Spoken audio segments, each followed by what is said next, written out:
Lefort, je suis artisan vigneron en Côte-Chalonnaise depuis plus de 10 ans. Je suis originaire de Bissey-sous-Cruchot et diplômé d'un master en philosophie des sciences à la Sorbonne. Je me suis installé en créant mon propre domaine en 2010, ex nihilo. J'exploite aujourd'hui moins de 5 hectares de vignes en agriculture biologique, donc toutes mes vignes sont certifiées par Ecocert, sur les appellations Mercurey Premier Cru et Ruy Village.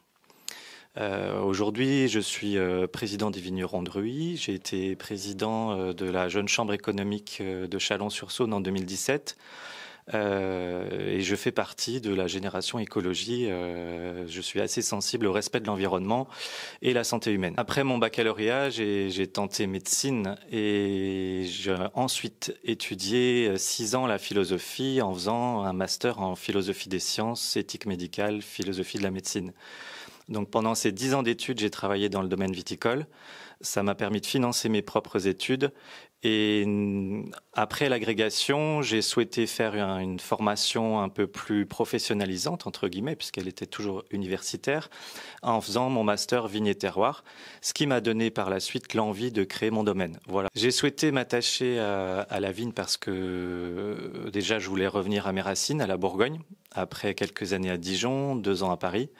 Et être au contact, être sur le terrain, cultiver la vigne, avoir les mains dans la terre, travailler la plante, la nature, être en contact avec la nature, c'était vraiment essentiel pour moi. Il était évident et ça faisait partie vraiment de mes convictions premières, toute ma philosophie de départ quand j'ai créé mon domaine, de faire du vin bio, de par le fait d'abord de préserver l'environnement, et aussi, bien évidemment, de prendre soin de ma santé dans le cadre de mon travail et la santé des clients. Mon parcours est assez simple au départ, c'est-à-dire que j'ai commencé comme institutrice. J'ai passé mon enfance à Montceau-les-Mines, ma petite enfance. Ensuite, j'étais à Mâcon, donc j'ai passé maîtrise de lettres modernes, également une licence d'anglais.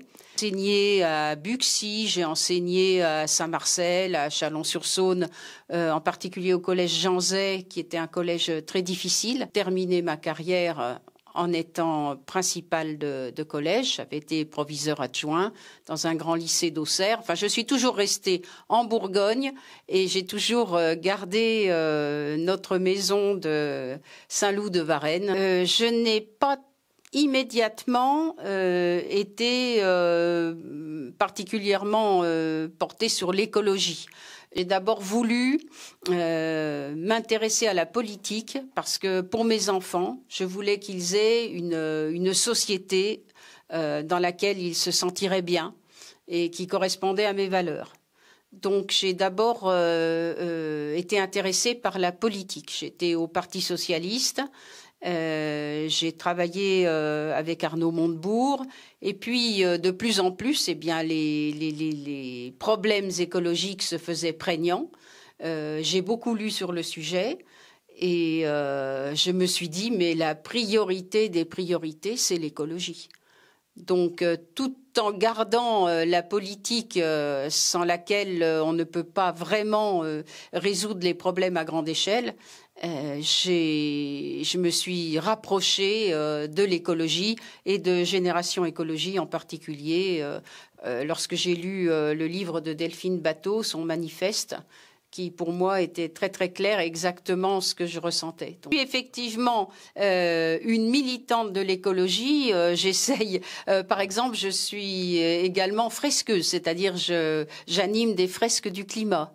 Nous parlons et nous essayons aussi beaucoup de voir comment nous pouvons nous adapter, comment nous pouvons effectivement essayer d'amoindrir les problèmes et les catastrophes, mais aussi de nous adapter à ce qui va nous arriver, de nous adapter aux sécheresses plus longues, aux températures plus hautes, aux orages plus violents. Voilà, comment on va pouvoir s'adapter. Donc ça, c'est quelque chose qui me tient beaucoup à cœur et j'insiste sur le lien qu'il est important d'avoir entre les citoyens, entre les gens, parce que c'est ce lien, cette solidarité qui nous permettra de résister et de nous adapter. Depuis quelques années déjà, maintenant que j'ai 2 entreprises et dont le domaine viticole, et engagé en agriculture biologique, je me rends compte que la préservation de la biodiversité est essentielle pour une agriculture du futur, une agriculture de l'avenir. On est de plus en plus dans notre métier d'agriculteur confronté aux aléas climatiques. On le vit au quotidien et je fais partie de ceux, effectivement, pas seulement les agriculteurs, les viticulteurs en biologie, de ceux qui sont confrontés à ces problèmes de rendement, d'adaptation de nos cultures aux extrêmes climatiques, etc. Être sur le terrain, c'est difficile et ça demande beaucoup de réflexion, beaucoup d'observation, beaucoup d'adaptation. Et ça ne suffit pas, malheureusement, à faire changer les choses à notre échelle, individuellement. Il faut collectivement non seulement prendre conscience des problèmes, mais pour envisager un avenir meilleur, il faut prendre des décisions. Et ces décisions-là ne peuvent se prendre qu'à une échelle politique. J'ai effectivement 2 entreprises, le domaine viticole et une activité artisanale de création de mobilier, design. À partir d'anciens tonneaux, il s'agissait en 2010, quand j'ai créé l'activité, de recycler les vieux tonneaux et d'en faire du mobilier design. Voilà, donc il y a un aspect aussi environnement avec le domaine viticole et recyclage avec l'activité artisanale. Les priorités en matière d'écologie aujourd'hui, pour moi, elles sont au moins 3. La première, c'est préserver la biodiversité.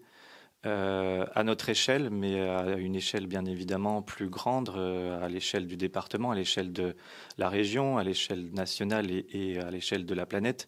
On se rend compte qu'on perd de la biodiversité tous les ans. On a de plus en plus d'espèces qui disparaissent. Et donc la priorité, c'est de préserver les environnements naturels et donc qui induiront une préservation de la biodiversité, de la faune et de la flore. La deuxième priorité, je dirais, c'est l'éducation, faire de la pédagogie. On a conscience que la nature est importante, la nature est essentielle, que ce soit notre sol, l'accès à l'eau potable, mais on ne fait encore pas peut-être assez d'actions qui préservent ces accès aux choses essentielles de la nature. La troisième priorité, je pense qu'il faut savoir mesurer les choses, mesurer notre bilan carbone, mesurer notre impact sur l'air avec les rejets de CO2 qu'on peut faire, les rejets de polluants, mesurer les choses pour qu'on ait un aspect quantitatif, des repères quantitatifs, afin qu'on puisse établir des normes ou remanier les normes, réévaluer les normes qui nous permettent de juger si telle ou telle action, telle ou telle mesure n'est pas trop néfaste pour la santé humaine. Alors mes priorités écologiques sont nombreuses évidemment. Je dirais l'eau. Parce que sans eau, on ne va vraiment pas vivre longtemps. Et l'idée d'une planète toute sèche, toute grise, toute caillouteuse, c'est quelque chose qui me fait beaucoup de peine en fait. Peur évidemment, mais surtout beaucoup de peine parce qu'on a une planète mais tellement belle. Si on pouvait quand même en prendre soin, ce serait tellement mieux. Alors, évidemment, le cycle de l'eau est quelque chose de complexe, hein, et tout est lié. C'est lié effectivement également au réchauffement climatique. Moi, oui, ça me fait peur aussi qu'il y ait des phénomènes extrêmes, qu'il y ait des orages trop forts, des sécheresses trop longues, qu'il y ait des famines, qu'il y ait des pénuries, que ces pénuries entraînent des violences sociales, parce que on ne peut pas non plus séparer l'écologie du social, en fait, qu'il y ait des gens qui souffrent, qui sont ceux-là même qui ont le moins pollué. Tout cela, j'ai l'impression d'une profonde injustice, d'un profond gâchis. Donc oui, je veux lutter pour ça, pour que les gens ouvrent les yeux et qu'ils m'aident à avancer dans ce domaine-là d'une manière globale, d'une manière politique, d'une manière en groupe, quoi. Parce que c'est vrai que les petits gestes, c'est important. J'essaye d'en faire comme tout le monde et je ne suis pas parfaite comme tout le monde.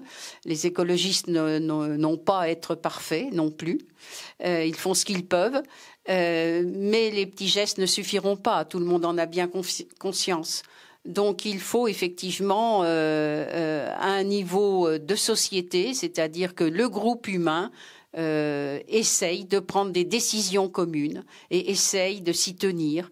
Et je trouve aussi que la France a longtemps été un modèle. J'étais assez fière de notre pays parce que c'était un modèle de progrès, d'égalité, enfin toute tout ce qu'on a pu dire sur la France. Et puis maintenant, la France, elle est à la traîne par rapport aux autres pays. Elle est condamnée pour inaction climatique. Ça me désespère, ça. J'aime tellement mon pays. Donc, je voudrais qu'il reprenne la tête des opérations, qu'il soit à nouveau un phare et un modèle. Et ça, voilà. Donc, difficile de dissocier écologie et société et sociale. Nous aurons besoin de beaucoup de solidarité parce que sinon les dégâts sur l'humanité vont être terribles et la société deviendra exactement l'inverse de ce que je souhaite qu'elle soit pour mes enfants. En tant que députée de la 5e circonscription de Saône-et-Loire, je voudrais m'appuyer sur la richesse et la diversité, la variété des associations de notre territoire. Ces associations forment un maillage. J'ai déjà eu l'occasion de dire à quel point je tenais au lien entre les citoyens. Et puis ce maillage et cette connaissance du terrain qu'ont les associations, quelles qu'elles soient culturelles, qu'elles soient dans le domaine de la santé, qu'elles soient sportives, peu importe. Quelle que soit cette association, elle a une connaissance des problématiques du terrain qui me sera très utile parce que je ne souhaite pas une politique qui vienne d'en haut, qui décide pour les gens de ce qu'il leur faut, de ce dont ils ont besoin. Non, j'ai besoin de discuter avec les gens et de voir exactement comment je peux les aider. Ça, c'est une première chose. J'aimerais bien être présente sur le terrain, sur les marchés ou les différentes fêtes qu'il peut y avoir dans les villages ou dans les villes. Évidemment, rencontrer les gens, ça c'est intéressant. Mais comme je l'ai dit, je voudrais m'appuyer sur les associations, c'est-à-dire les bureaux des associations, les bénévoles des associations, qui pourront me dire, alors là ce sera dans des réunions, ce sera pas forcément en se promenant, même si ça peut être aussi en se promenant dans la forêt, mais ce serait bien aussi voilà, autour d'une table et on expose clairement les problèmes, les souhaits, les rêves qu'on a, parce que les rêves c'est important aussi. Les rêves c'est important qu'on puisse accompagner les gens dans leurs rêves aussi, dans leurs ambitions. Ils souhaitent parfois s'investir pour les autres énormément. Et puis ces bénévoles, vous savez qu'il y a une crise des bénévoles en ce moment parce qu'ils sont usés, ils sont méconnus, ils font un travail énorme. Et j'aimerais bien aussi reconnaître ce travail. Il y aura différentes manières, on pourra en discuter également. Alors les associations qui travaillent sur la nature, bien sûr, elles sont essentielles et on aura un dialogue privilégié, évidemment, mais toutes les associations sont importantes à mes yeux, même les associations de sport que je ne pratique pas forcément, toutes les associations, peut-être surtout celles que je connais le moins, les associations qui s'occupent aussi, qui sont dans le social ou dans le domaine de la santé, qui vont s'occuper de l'autisme. J'ai déjà commencé à rencontrer des associations, par exemple, dans le domaine de l'autisme, dans le domaine de l'aide aux personnes âgées, dans le domaine de l'aide aux personnes souffrant de handicap ou de difficultés, quelles qu'elles soient. Et ces associations vraiment m'apportent beaucoup et je pense essayer de leur apporter tout ce que je vais pouvoir parce que ces gens-là, j'ai une grande admiration pour eux. Je suis moi-même trésorière d'une association écologique et je sais à quel point on donne de soi, on donne beaucoup. Et parfois, on aimerait bien avoir un petit coup de pouce pour faire encore plus parce qu'on a beaucoup d'idées, beaucoup d'ambition et parfois tout seul, on n'y arrive pas. Alors déjà, pour construire une loi, il faut encore là aussi beaucoup de dialogue et entendre tout le monde. Il y a effectivement des lois dans le domaine écologique qui sont importantes, mais aussi des lois dans le domaine social. Je pense qu'une des premières lois, disons, un thème que j'aimerais vraiment aborder, un domaine que j'aimerais vraiment aborder assez en priorité, ce serait quand même un domaine social. Parce que les gens qui nous écoutent parler de toutes les difficultés qui vont arriver dans 1 an ou 2, effectivement, ça les préoccupe certainement. Mais certains ont des difficultés qui arrivent le lendemain même quand il va falloir aller faire ses courses au supermarché. Et ça aussi, il faut l'entendre.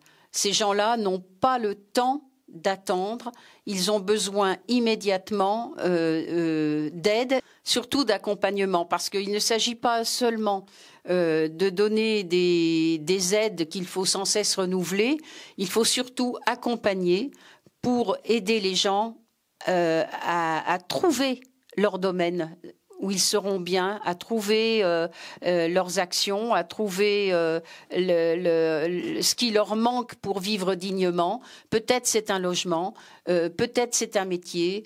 Tout ça, c'est à voir, là encore, avec les associations de terrain qui sauront au mieux nous aider à aider les plus démunis, parce que les plus démunis, ils ne s'expriment pas souvent. Ils ne viennent pas nous voir. Donc il faut un intermédiaire. Ça s'adresse beaucoup aux plus démunis parce que ce seront les premiers touchés. Donc l'écologie est forcément sociale. Elle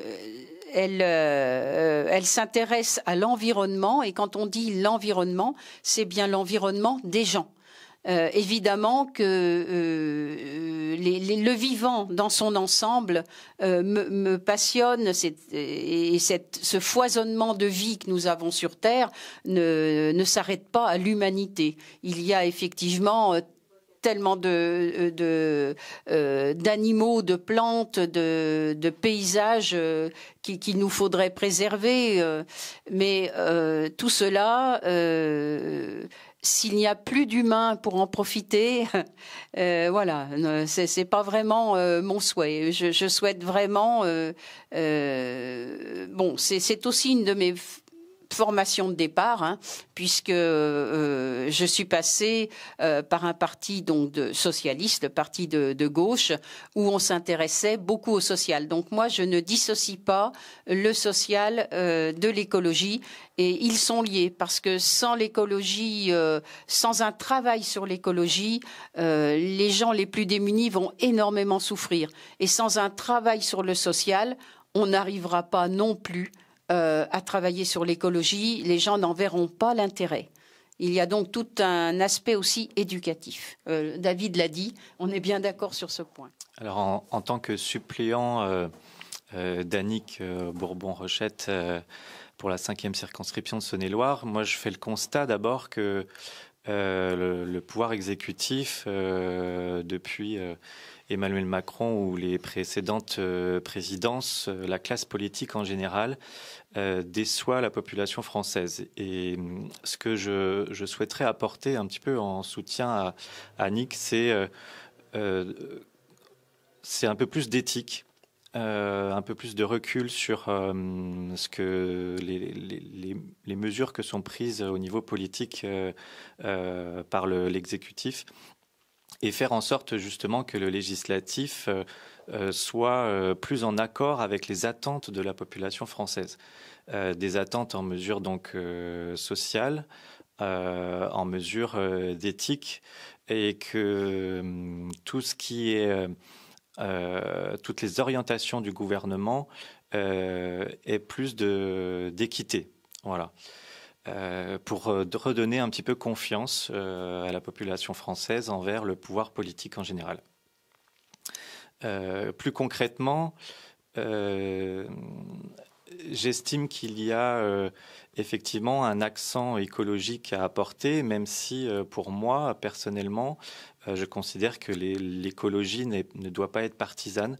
Aujourd'hui, vu même les enjeux sociaux, les enjeux environnementaux, qu'on soit de droite ou de gauche ou du centre, tout le monde est concerné. Et l'écologie doit être vraiment portée à bout de bras pour un avenir meilleur. Donc, peut-être la priorité encore, ou le sujet essentiel en matière d'écologie qu'il faut soutenir sur notre département et à l'échelle française, c'est soutenir la biodiversité. Et cela passe pour moi, par exemple, avec une protection de nos forêts. Très concrètement, il faut éviter que les forêts soient privatisées. On l'a vu dernièrement avec la crise du Covid, nos ressources en bois sont parties à l'étranger, et la privatisation des forêts serait vraiment néfaste à la préservation de la biodiversité.